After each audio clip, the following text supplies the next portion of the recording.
La Minute Santé et Bien-être sur RWS. La thérapie, la gestion du stress sont également des moyens d'exprimer ses émotions, point très important dans la reconstruction de soi. Les victimes d'escroquerie sont des personnes en souffrance. Elles se sentent coupables, ont honte de ne pas avoir su être à l'éveil de l'escroquerie, d'avoir fait confiance à mauvais escient. Elles sont en colère vis-à-vis d'elles-mêmes, autant, voire plus que vis-à-vis des escrocs. Elles perdent confiance et estiment d'elles-mêmes, s'isolent et taisent bien souvent leur situation. Les victimes d'escroquerie se trouvent confrontées à un ensemble d'émotions.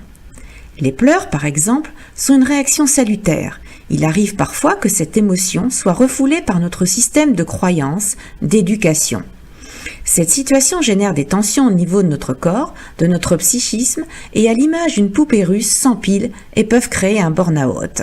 Le regret, l'injustice, nous amène souvent au sentiment de colère, fréquemment refoulé, la colère étant une émotion souvent jugée négativement par autrui. Et pourtant, la colère est saine et salutaire lorsque nous sommes révoltés. Elle mérite d'être entendue et exprimée pour nous permettre de nous en libérer. Notre environnement, notre mode d'éducation, notre personnalité, notre situation familiale, voire notre situation professionnelle peuvent nous inciter à refouler nos émotions, nos ressentis, par peur du jugement d'autrui.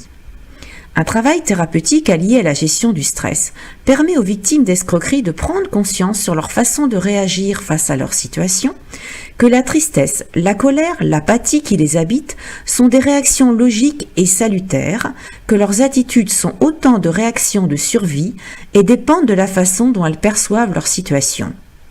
C'est par ce travail de libération et d'acceptation de ces émotions, de prise de recul sur leur situation et d'acceptation, que les personnes victimes d'escroquerie peuvent être entendues et reconnues comme victimes par la société. Cette thématique vous a plu.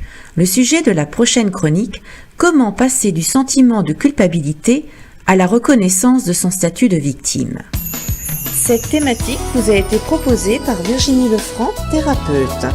Ce sujet est disponible sur le site http://stresspsychotherapie.fr. Pour plus d'informations, contactez le 09 53 37 73 27.